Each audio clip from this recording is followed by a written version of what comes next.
விஜய் வந்து வரமாட்டேன்னு சொல்லிட்டு அடம் பிடிச்சோன்னே காவேரி வந்து கேட்குறாங்க, ஏங்க இப்படிலாம் பண்ணுறீங்க, ப்ளீஸுங்க சொன்னால் கேளுங்க, புரிஞ்சுக்கங்க, நான் அதான் சாரி கேட்டுட்டேன்ல அப்படின்றாங்க. நீ சாரி கேட்டால் நான் வந்துடணுமா, நான் வர முடியாதுடி, நான் வந்தாலும் என்ன பண்ணுவேன், நீ எப்பவும் போல தான் பிரச்சனை பண்ணுவேன் அப்படின்றாரு. அதை கேட்டுட்டு இல்லைங்க ப்ளீஸுங்க சொன்னால் கேளுங்க, எங்கள் அம்மா கிட்ட தான் விஷயத்த சொல்லிட்டேன்ல, கண்டிப்பாக எந்த பிரச்சனையும் இதுக்கப்புறம் உங்கள் மனசு கஷ்டப்படாமல் நான் நடந்துக்க மாட்டேங்க ப்ளீஸுங்க அப்படின்றாங்க. அதெல்லாம் வர முடியாது காவேரி, நீ என்னை எப்படிலாம் அவாய்ட் பண்ண, இப்போவும் அப்படி தான் நீ பண்ணுவேன், எனக்கு நல்லா தெரியும், நீ ஃபோனில் நல்லா தான் பேசுவேன், நேரில் வந்தோடனே என்னை வேறு மாதிரி பேசுவேன், இல்லைங்க நான் ஏன் பேசுகிறேன்னு காரணம் இருக்குங்க அப்படின்னு அதிர்ச்சி அடைகிறார் விஜய். இது வந்து காவேரி வந்து நடந்த விஷயத்தை எல்லாத்தையுமே வந்து சொல்கிறாங்க. பாட்டிக்காக தான் நாங்கள் இப்படி பண்ணேன் அப்படி சொல்கிறாங்க. அதை கேட்டு விஜய் அதிர்ச்சி அடைகிறாரு. நிஜமாக சொல்கிறக்கார ஆமாங்க, பாட்டி வந்து இந்த உலகத்தை இருக்க மாட்டேன்னு சொன்னாங்க, அதனால தான் அப்படி பண்ணேன், தயவுசெய்து மன்னிச்சிடுங்க ப்ளீஸுங்க, இதுக்கப்புறம் இப்படின்னா நான் மாற்றி மாற்றி பண்ண மாட்டேன், ப்ளீஸுங்க வாங்க அப்படின்னு. சாரி காவேரி, இப்போ எங்கள் பாட்டியால் எவ்வளோ கஷ்டப்பட்டிருக்கேன் நீ, நான் அதை புரிஞ்சுக்காமல் நான் ஏன் தான் இப்படி பண்ணணும் தெரியல, கோச்சிக்கிட்டேன், சரி காவேரி நான் உடனே கிளம்பி வரேன் அப்படி சொல்லிட்டு விஜயும் கிளம்பி வராரு.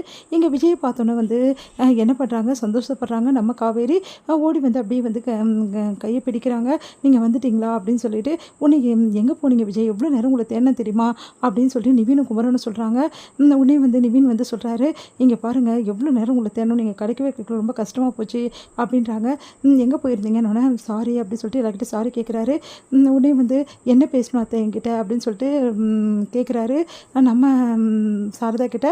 சாரதா வந்து உங்ககிட்ட நான் நிறைய பேச வேண்டியது இருக்குது, என் பொண்ணுக்கு வந்து நீங்கள் காசை வாங்கிட்டு இந்த மாதிரி கல்யாணம் பண்ணான்னு பேரை கொடுத்துட்டீங்க, இப்போ இந்த மாதிரி காசை வாங்கிட்டு குழந்தைய கொடுத்துட்டான்னு பேரை கொடுக்க போகிறீங்களான்னு அதிர்ச்சியடை, நீங்கள் என்ன சொல்கிறீங்கன்னு.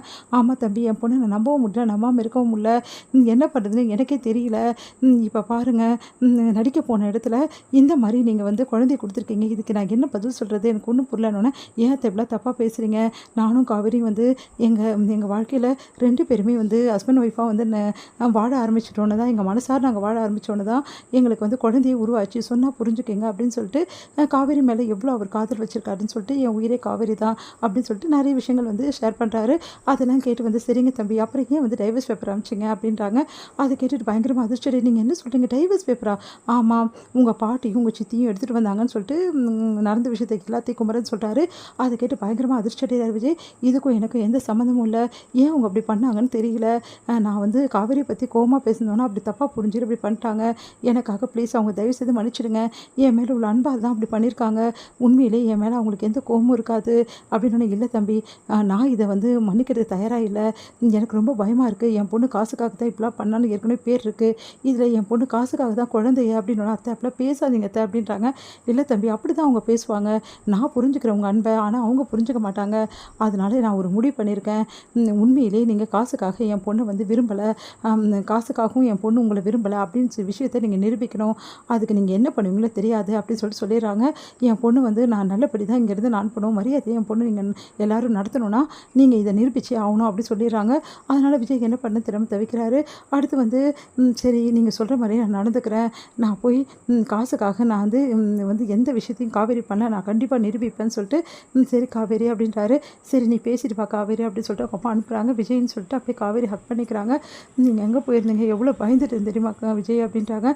கவலைப்படாத காவேரி, உங்கள் அம்மா சொல்கிறபடி நான் நடந்துப்பேன், நீ வந்து எந்த வந்து கஷ்டத்தையும் அனுபவிக்க இதுக்கப்புறம் நான் விடமாட்டேன், நீயும் பாப்பா மட்டும் தாண்டி எனக்கு முக்கியம் இந்த உலகத்தில், அதுக்காக நான் என்ன வேணாலும் செய்வேன், உங்கள் அம்மா சொல்கிறதும் கரெக்டு தானே, எல்லோரும் வந்து அவங்க பேசணுன்னா அவங்க டென்ஷன் ஆகிடுறாங்க, உன்னை ஒரு வார்த்தை பேச அவங்களுக்கு கஷ்டமாக இருக்குது, அதே மாதிரி எனக்கும் உங்கள் அம்மாவுக்கு உனக்கு நீ எவ்வளோ முக்கியமோ அதை விட நீ எனக்கு ரொம்ப முக்கியம் காவேரி, உன்னோட மரியாதை எனக்கு ரொம்ப முக்கியம், அதனால் நான் ஒரு முடிவு பண்ணியிருக்கேன், என்ன முடிவு விஜய் அப்படின்னு கேட்குறாங்க.